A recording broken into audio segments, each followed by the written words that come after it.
I decided to drive back to Washington to see Dr. Ron Paul. He had been a congressman for over 20 years. I had met him previously in 1998 when I was running for governor of Nevada, and I knew him to be an honest and sincere man, and I thought he'd be very helpful in letting me know what the future holds for the American people. Who owns the Federal Reserve? It's secret, and we can't find out what's happening.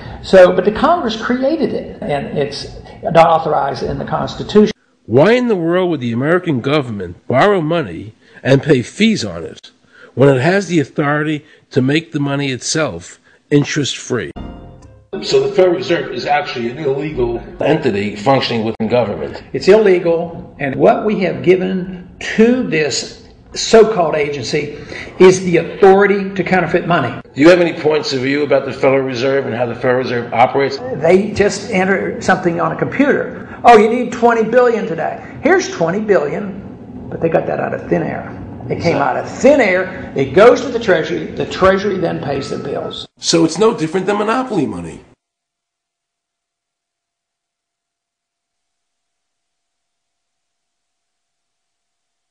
All countries who have ever attempted to create money on thin air, the currency is eventually destroyed.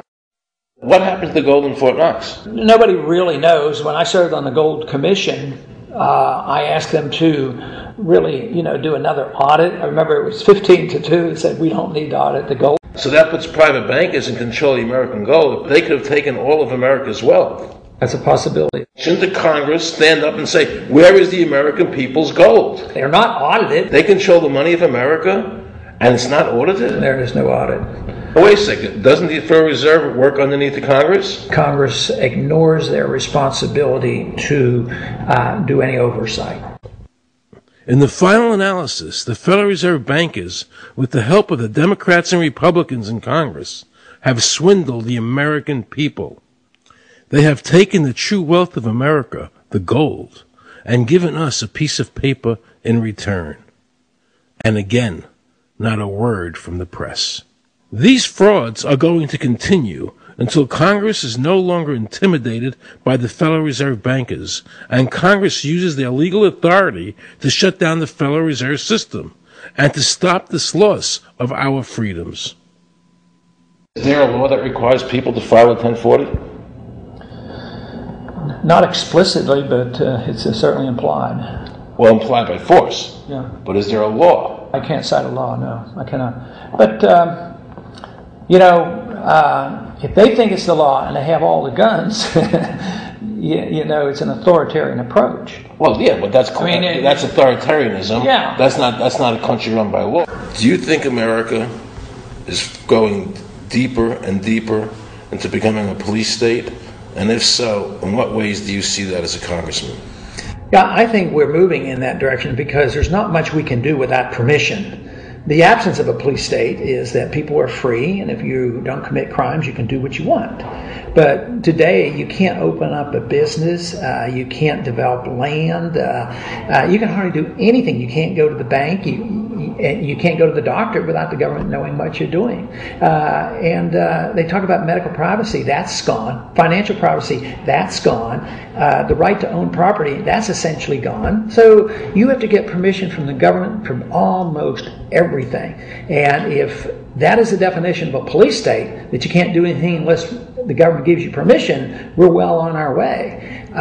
This is something that people eventually, I hope, will get sick and tired of and say, enough is enough. I sincerely believe the banking institutions having the issuing power of money are more dangerous to liberty than standing armies.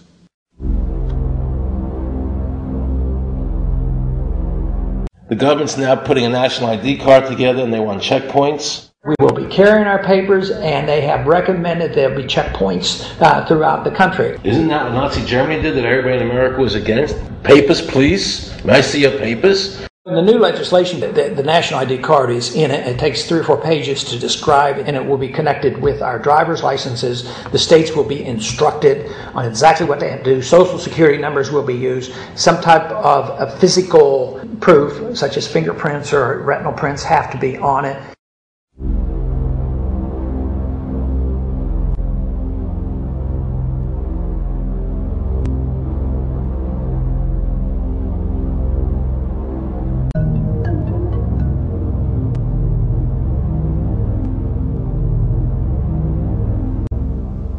It is time to wake up, America. These ID cards are not about defeating terrorism, but they are all about controlling the American people. There's a group that get together internationally and they sort of play God with our money. You think that's part of what George Bush said was the one world order? They can't have a new world order only with a world police, military. Right. I think the financial system ultimately is even more important than the guns. The central bankers of the world are working together to create a one world government, a global police state as sinister as anything George Orwell ever wrote about, where every person on the planet Earth will have an RFID chip implanted, where the bankers and the governments can monitor every transaction you make. Their strategies are being accomplished through the World Trade Organization, the International Monetary Fund, and the Bank for International Settlements, which is the central bank for all the central banks of the world. Most people don't have a clue that these unelected private bankers actually control the governments of the world. They have financed and profited from every war since World War I without concern for humanity. The war in Iraq is an attempt by the Federal Reserve and their partner, the Bank of England, to control the Middle East and to make it a part of the New World Order. To defend the New World Order, U.S. soldiers will have to kill and die. Arthur Schlesinger, Counselor on Foreign Relations. Military men are just dumb, stupid animals to be used as pawns in foreign policy. Henry Kissinger, Counselor on Foreign Relations. America's domestic policy is now being run by Alan Greenspan and the Federal Reserve. America's foreign policy is now being run by the International Monetary Fund. The powers of financial capitalism had a far-reaching aim, nothing less than to create a world system of financial control in private hands, able to dominate the political system of each country and the economy of the world as a whole. Look what happened in Europe. The people that voted down the European Constitution wanting each country to stay sovereign.